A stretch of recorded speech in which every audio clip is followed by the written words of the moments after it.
Samantala, inasahan na raw ng kampo ni Vice President Sara Duterte na may madaragdag na impeachment complaint laban sa kanya. Kasunod po yan ang paghahain ng ikatlong reklamo ang ilang abogado, pari at madre. Ang mga basihan ng kanilang impeachment complaint sa balitang hatid ni Chino Gaston. Mga pare, madre at grupo ng mga abogado ang tumayong complainant sa pangatlong impeachment complaint na inihain laban kay Vice President Sara Duterte.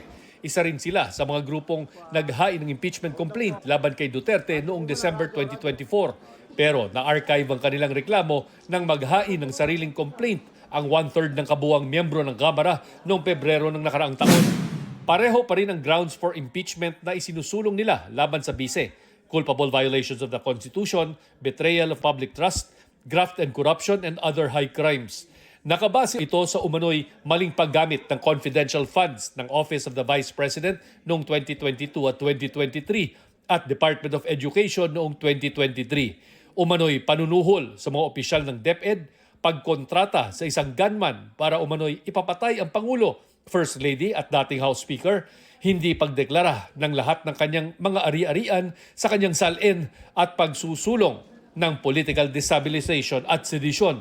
Kasama sa mga ebidensya ng reklamong ito ang testimonya ng mga tauhan ng OVP at DepEd sa mga nagdaang House hearing, gayon din ang affidavit ng umano'y bagman na si Ramil Madriaga. Inihambing ng grupo ang pananagutan ni Duterte sa kaso ng isang public school principal na nahatulang makulong ng 11 taon dahil sa pagnanakaw ng 5,000 piso. Can we give a free pass to the Vice President for stealing not one, not two, but 612,500,000 pesos? Do we give the Vice President a free pass just because she has a famous family name? How do we talk to our kids? We can send somebody for pocketing 5,000 pesos to jail for 11 years. We are saying to our kids, to our children, it's not right to steal, it's not right to lie, magnakaw at magsinungaling. Si mamamayang Liberal Party List Representative Laila De Lima ang nag-endorso ng reklamong ito. Ayon kay De Lima, lumapit sa kanya ang grupo kamakailan para hilingin na i-endorso niya ang impeachment complaint. Kasama rin si De Lima sa mga nag-endorso ng ikalawang impeachment complaint na inihain naman ng iba't ibang civil groups. Ang mga grounds po hindi po nalalayo doon sa mga grounds na sinabi doon sa second complaint.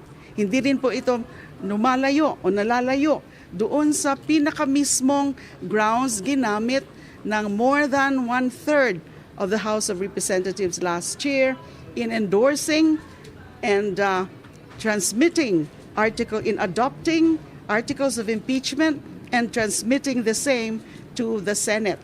Mas na-improve pa nga po. It's an improved version actually, if I must say. Inaasahan naman na raw ng kampo ni Vice President Duterte ang paghahain ng panibagong reklamo na ito. Wala na rin daw silang maidadagdag sa komentong inilabas nila noong nakaraang linggo. Patuloy ang kanilang pagmomonitor sa development ng mga reklamo at sasagot sa pamamagitan ng angkop na proseso.